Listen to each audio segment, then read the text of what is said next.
नमस्कार, DNP India में आपका स्वागत। मैं हूं आपके साथ राहुल चौधरी। राम मंदिर के प्राण प्रतिष्ठा समारोह के जरिए जहां बीजेपी खुलकर सियासी पिच पर बैटिंग करती हुई नजर आ रही है, वहीं इंडी गठबंधन खासकर कांग्रेस उलझन में दिख रही है। 30 दिसंबर को पीएम नरेंद्र मोदी अयोध्या में होंगे। बीजेपी के नेता अयोध्या की गलियों में घूम रहे हैं। दूसरी ओर कांग्रेस नेतृत्व अभी तक यह तय नहीं कर पाया कि सोनिया गांधी, अधीर रंजन चौधरी और मल्लिकार्जुन खड़गे जैसे वरिष्ठ नेता प्राण प्रतिष्ठा समारोह में शामिल होंगे या फिर नहीं। इंडी गठबंधन की पार्टनर मार्क्सवादी कम्युनिस्ट पार्टी के नेता सीताराम येचुरी और टीएमसी मुखिया ममता बनर्जी ने साफ कर दिया है कि वे इस कार्यक्रम में शामिल नहीं होंगे। हालांकि टीएमसी ने अभी आधिकारिक तौर पर अपने फैसले के बारे में जानकारी नहीं दी है। कांग्रेस राम मंदिर पर अभी भी असमंजस में है।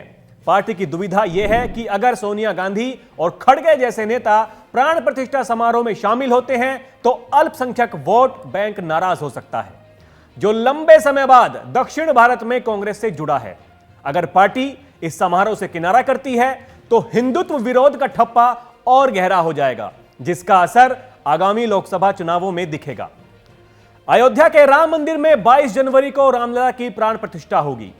समारोह के लिए श्री राम मंदिर तीर्थ क्षेत्र ट्रस्ट की ओर से राजनेताओं, उद्योगपति, एक्टर्स और खिलाड़ी जैसे सेलिब्रिटीज को न्योता भेजा गया है। न्योते को लेकर विपक्ष ने पीएम मोदी और बीजेपी पर हमला भी बोला है। इंडी गठबंधन के दलों ने आरोप लगाया कि विपक्ष के नेताओं को निमंत्रण नहीं दिया जा रहा, जबकि राम मंदिर का निर्माण चंदे के पैसे से हुआ है। इसके बाद विपक्ष के कई नेताओं को ट्रस्ट की ओर से निमंत्रण दिया गया। इन नेताओं में कांग्रेस की नेता सोनिया गांधी, मल्लिकार्जुन खड़गे, अधीर रंजन चौधरी, सीपीएम नेता सीताराम येचुरी, बिहार के सीएम नीतीश कुमार, लालू यादव, टीएमसी मुखिया ममता बनर्जी शामिल हैं। समाजवादी पार्टी के मुखिया अखिलेश यादव को अभी न्योता नहीं मिला है। हालांकि उनकी पत्नी और मैनपुरी से सांसद डिंपल यादव ने बयान दिया कि वो राम मंदिर में दर्शन जरूर करेंगी। अखिलेश यादव ने भी समारोह में जाने के संकेत दिए हैं। इस बीच सीपीएम नेता सीताराम येचुरी ने बताया कि वो किसी धार्मिक कार्यक्रम में शामिल नहीं होंगे, जबकि मीडिया रिपोर्ट्स के मुताबिक ममता बनर्जी, नीतीश कुमार और लालू यादव ने भी समारोह में शामिल होने से इंकार किया है। रामलला के प्राण प्रतिष्ठा समारोह में कांग्रेस की ओर से कौन शामिल होगा, अभी तक पार्टी की ओर से इस पर कोई जवाब नहीं आया है। खबर है कि पूर्व प्रधानमंत्री मनमोहन सिंह अपनी उम्र और सेहत की वजह से इस कार्यक्रम में शामिल नहीं होंगे। सोनिया गांधी, मल्लिकार्जुन खड़गे और अधीर रंजन पर सबकी नजरें टिकी हुई हैं, जो अभी घुमा फिराकर इस बात का जवाब देते हुए दिखाई दे रहे हैं। दूसरी तरफ सांसद शशि थरूर और गांधी परिवार के करीबी सैम पित्रोदा के बयान से ऐसे संकेत मिले हैं कि कांग्रेस भी इस आयोजन से दूरी बना सकती है। शशि थरूर ने कहा कि वो धर्म को व्यक्तिगत विशेषता के रूप में नहीं देखते हैं, न ही राजनीतिक दुरुपयोग के लिए। उन्होंने आरोप लगाया कि बीजेपी मंदिर निर्माण का राजनीतिक लाभ लेना चाहती है। कुछ ऐसे ही विचार सैम पित्रोदा ने भी व्यक्त किए हैं। उन्होंने कहा कि कभी कभार मंदिर जाना तो ठीक है, मगर उसे मेन स्टेज बना देना ठीक नहीं है। उन्होंने पीएम नरेंद्र मोदी के कार्यक्रम में शामिल होने पर भी आपत्ति जताई है। उन्होंने कहा कि पीएम मंदिरों में समय बिता रहे हैं, यह मुझे परेशान करती है। वो भारत के प्रधानमंत्री हैं, ना कि किसी पार्टी के।